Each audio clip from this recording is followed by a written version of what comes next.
these programs and in our books, audio tapes and website, we're helping you with the things you might find tricky in your Key Stage 2 maths tests. This time, it's addition. Let's start with a real test question.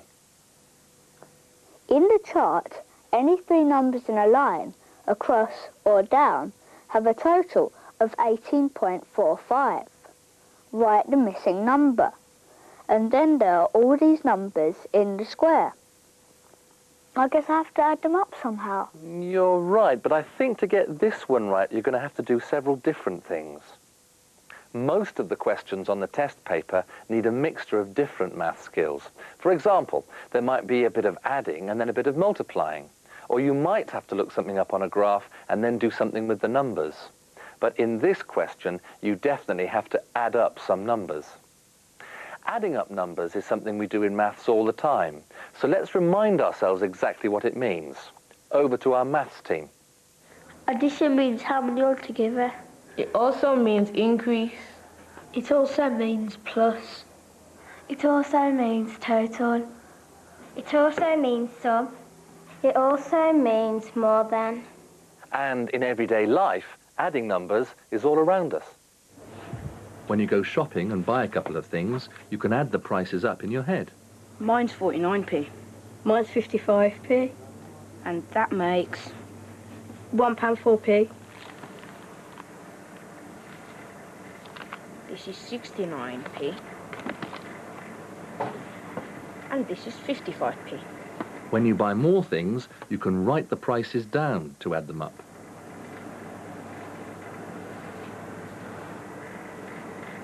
One.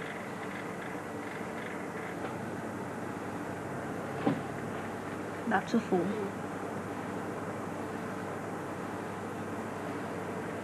That makes £3.41p.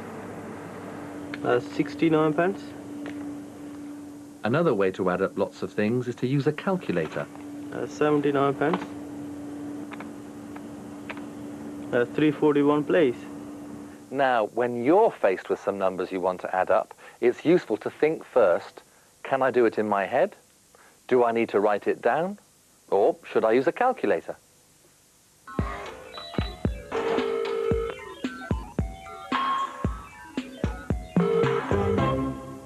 First, some addition sums in your head, some mental addition. How about 59 plus 43? See if you can do it before our maths team does.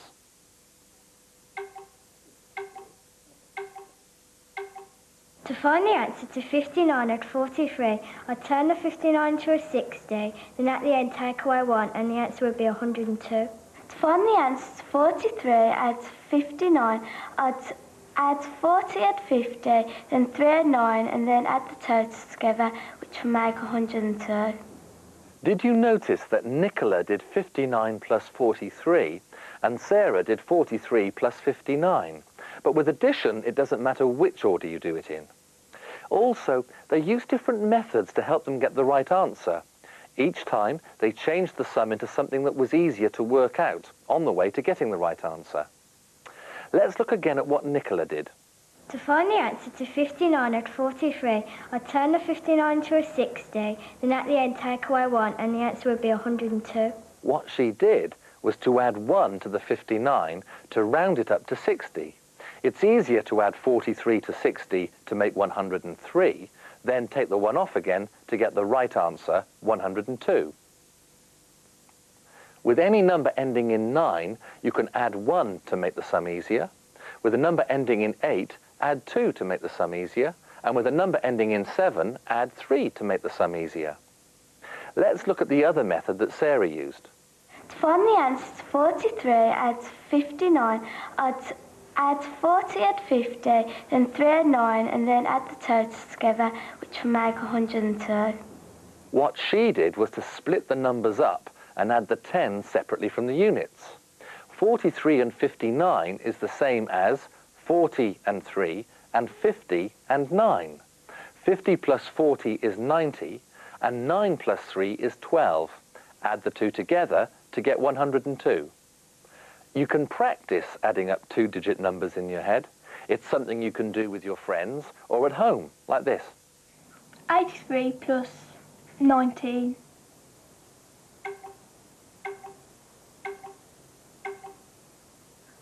102. 42 plus 18.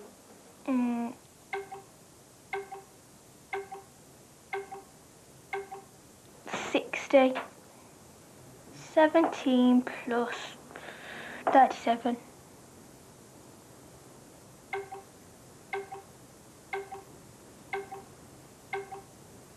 54.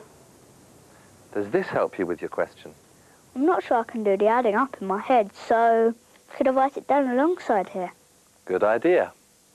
When the numbers you want to add up get larger or more difficult, it might be better to use a written method, particularly if the numbers have decimals in them. Over to the maths team. Stuart's adding 421.36 and 25.7. See how careful he is to make sure he lines up the units under each other, gets the tens under each other, and the hundreds under each other, and lines up the decimal points.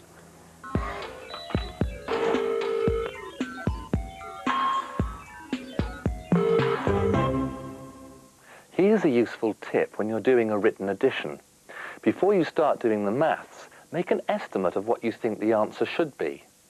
Try 3.85 plus 16.8. 3.85 is nearly 4, and 16.8 is nearly 17. So the answer is roughly 4 plus 17, and that's 21. Let's see if it is, and watch out in case I make a mistake. 8 and 5 is 13. Put down 3 and carry 1. 8, 6 and 1 is 15. Put down 5 and carry 1. 3, 1 and 1 is 5, so that's 55.3. That can't be right. My estimate was just less than 21. What's gone wrong?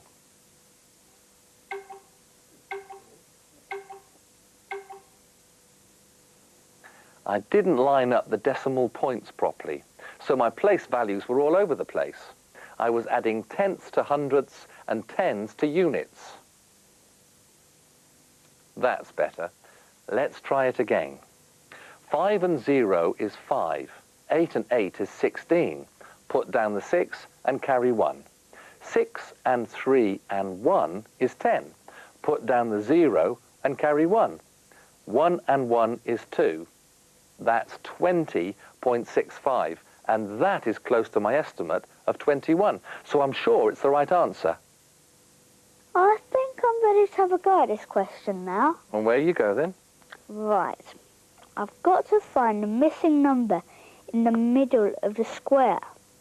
Now, the question tells me that each line in the square must add up to 18.45. That's right.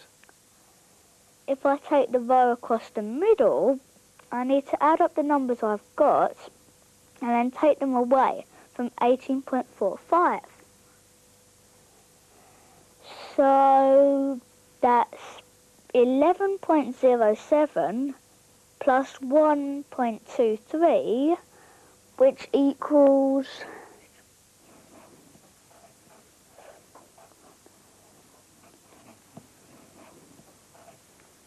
12.30. Yes, go on.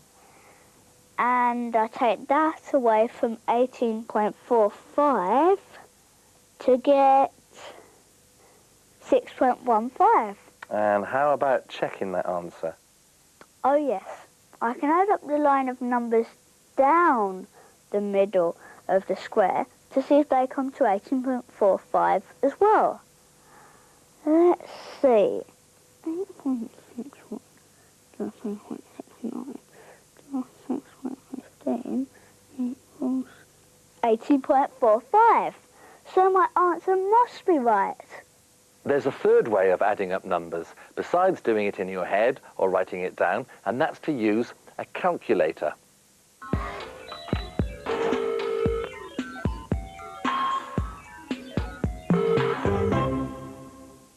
Using a calculator seems really easy. Because it's electronic, it's tempting to think that whatever answer it gives, it must be right. Wrong. The answer a calculator gives you depends on what you tell it when you press the keys. If you tell it the wrong thing, by pressing the wrong keys, for example, it will tell you the wrong thing. So make an estimate first. Let's try 2,593 plus 6,078. Make an estimate first. It's a bit more than 2,500 plus 6,000, which is 8,500. Now we can see what the calculator comes up with. First, press the clear key to get rid of any calculations that might be in the calculator already. Then press 2593 plus 6078 equals 8,671, which is close to my estimate of 8,500. The calculator will always give you an answer, but only you can decide if it's right. Take adding money, for example. £3.55 plus £4.75. That's 3.55 plus 4.75 equals 8.3. But is that really the right answer? If it were just numbers it would be, but it's money, pounds and pence. So we have to write it as 8.30 or £8.30.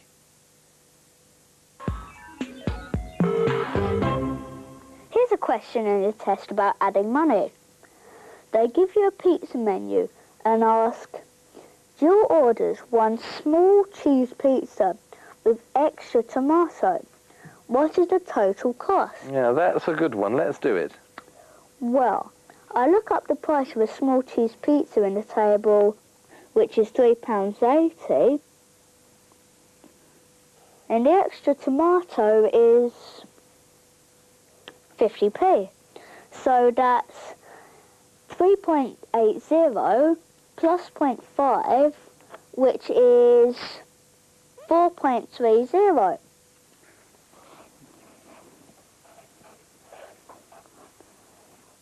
Now, is that right? The maths is right, but the question is about money. So what's missing? Oh, I've missed out the pound sign. There are lots of questions in the maths papers about money and lengths and weights. So it's important to read the question properly and check that you've given the answer in the right units. And what about the second part of the question for an extra mark? Ben buys one small pizza and one medium pizza. They cost him £10. Which two could they be? More addition. So I'm looking for an amount in the small column and an amount in the medium column that add up to 10. Right, it's £4.50 and £5.50. That's a small mushroom and a medium ham. So I better write that in. There are often questions like this, where the answer is a word or a sentence instead of a number.